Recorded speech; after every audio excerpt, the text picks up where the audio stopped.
Okay, guys, this is chapter 8, Friends and Peers. What is important to understand here is during adolescence, friends are very important. They actually become more important than the parents a lot of times to the kids. So, like, if you remember when you were an adolescent, rather hanging out with your friends than with your parents or family. So, one of the things we need to do here is to clarify the difference between friends and peers. So, peers are people who are about the same age. They could be anywhere, all over the world, just around the same age. Now, friends, on the other hand, are people with whom you develop a valued mutual relationship with. May have similar interests, things like that. Get involved in things together. Get in trouble together, whatever.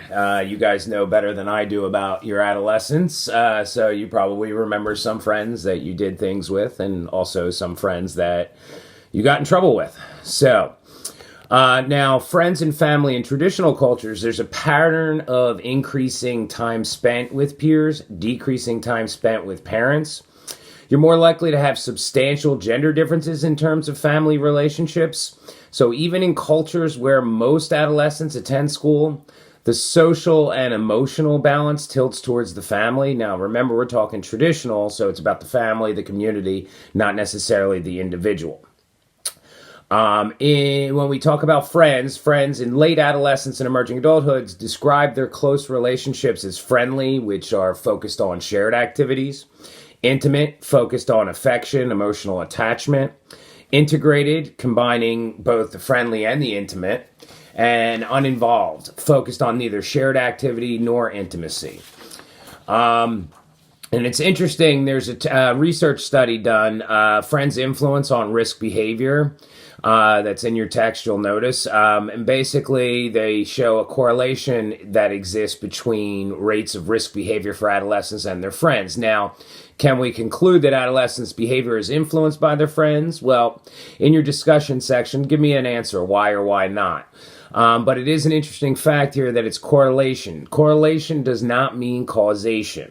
So a lot of times, if I am interested in risk behaviors, I'm hanging out with people that are interested in the same kind of activity. Somebody that uses drugs, for instance, a lot of times won't hang out with people that aren't using drugs because they don't want somebody to tell them not to do it. There are limitations to this research study. One, it was self-report, so adolescent egocentrism may be associated with adolescents perceiving more similarities between themselves and other than actually exists. And selective association, just like I was talking about. People tend to choose those friends that are similar to themselves, not influence, just similarities. Now, a lot of times we develop friendships for support and nurturance. So we might develop friendships for informational support. So what should I do? Should I ask this person to go out with me?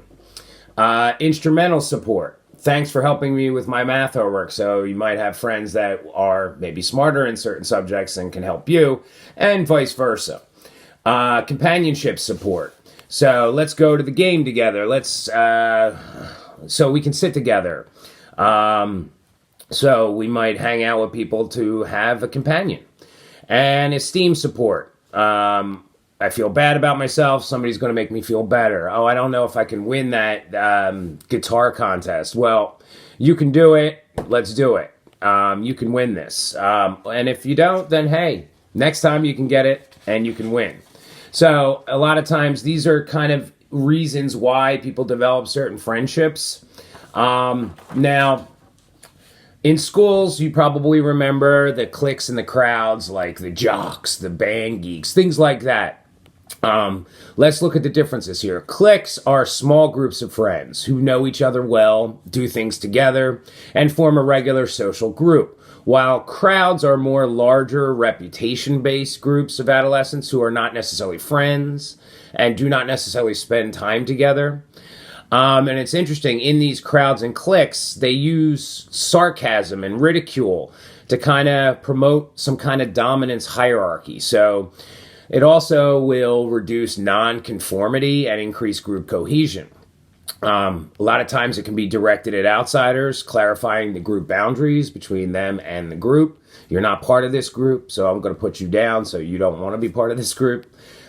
Eases anxiety by directing attention to others. A lot of times there may be self-esteem issues in these crowds or cliques, and this is kind of almost a form of bullying. A lot of times I use the example of bullying as like two candles burning. They're equally as bright, but once I blow one out, my candle looks brighter. So I'll put somebody down to make myself feel better about myself, or to make you look bad or feel bad, so it takes attention off of me. Now, in other cultures directed at adults, it reduces, or excuse me, I should say, it reinforces community standards. So if you're not following the rules of our society, we may ridicule you, make you look bad. In some countries, they even do like public shamings and things like that, in some cultures, I should say. Relational aggression. Because we're talking about ridicule and sarcasm, but relational aggression is a non-physical form of aggression, such as like gossiping, spreading rumors, snubbing somebody, excluding somebody. It's a covert, indirect form of aggression. It's common amongst girls. With males, a lot of times it's aggression. And it's interesting, you'll see some adolescent males, they even practice their aggression. Oh, I'm going to kick that guy's behind, blah, blah, blah. You do see that a lot, especially in adolescence. Now, in traditional cultures, there's often only one adolescent peer crowd in the community. The peer crowd is less strictly age-graded, so there's a variety of ages in the group. You might have a 40-year-old and a 15-year-old. There's interesting two things that go on in traditional cultures. You might have what's called dormitory life, where adolescents sleep and spend leisure time in separate dwellings and typically work and eat meals with parents during the day. So they don't necessarily live with the parents, but they do spend time with the parents. And this, again, and I'm not putting down any kind of cultural ideal, just a little being from America, it's kind of like, I may not understand it, let's put it that way. Men's house life, where male adolescents live together with widowed or divorced men in multi-age dormitory arrangements. Now, you see this in some traditional cultures, so it does happen. Now, adolescence to emerging adulthood. Stages. So ding, ding, ding. This may be on your exam. You never know. So stage one, same-sex cliques. So we hang out with all the guys hang out with the guys, girls hang out with the girls. And a lot of times if you have a guy that hangs out with the girls at this point, they may be made fun of, things like that. Stage two, boys and girl cliques spend some time together. So now all of a sudden you have these mixed groups going on. You also see these similar stages and we'll get to this, but when we come to dating. But we'll get into that when we get into dating in another chapter. Stage three, gender cliques break down as clique leaders start to form romantic relationships. And then stage four, you start to see other members of that clique also following suit and developing or forming romantic relationships. And stage five, males and females pair off in more serious relationships. The cliques start to fall apart. Popularity in adolescence. Were you popular in adolescence? It's interesting. I was considered what they called a liaison, I guess you could say, where I kind of had connections in all groups, but I wasn't part of the popular crowd, I guess. But I was somebody that knew people in the popular crowd, so I would go back and forth in different groups. But popularity in adolescence is important, and the reason it's important, it helps to increase self-esteem, things like that, but it also can be a detriment to somebody's development. So, sociometry is a research method in which students rate the social status of other students, and you'll see there's a research study in your text.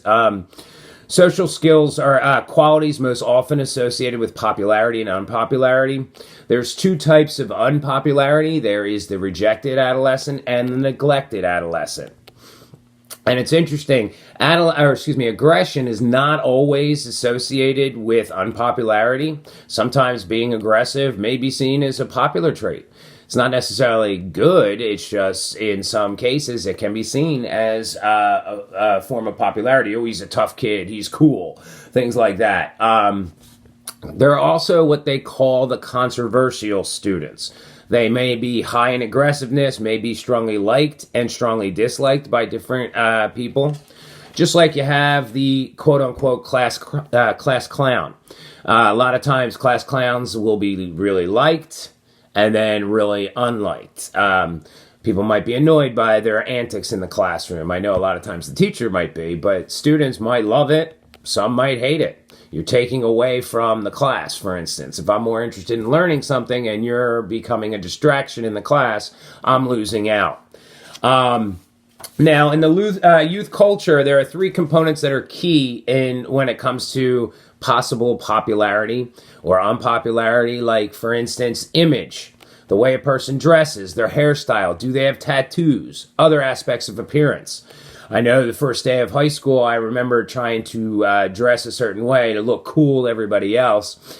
I had this awesome blue shirt that I loved that I had, like, it was humongous, but, and I loved this shirt, thought I was going to be the coolest thing. And the first day I walked in the door, my friend says, "Oh, you look like you're wearing a dress." And that shirt never was worn again in school. So, demeanor is the second one, where distinctive forms of gesture, gait, posture, how you hold yourself. Do you hold yourself like this? Do you hold yourself confident? And arrogant, which is a certain vocabulary and way of speaking. I know that when I went to school, I had my own way of speaking with some of my friends, so we could get away with talking in class, and our teacher would have no clue what we were saying.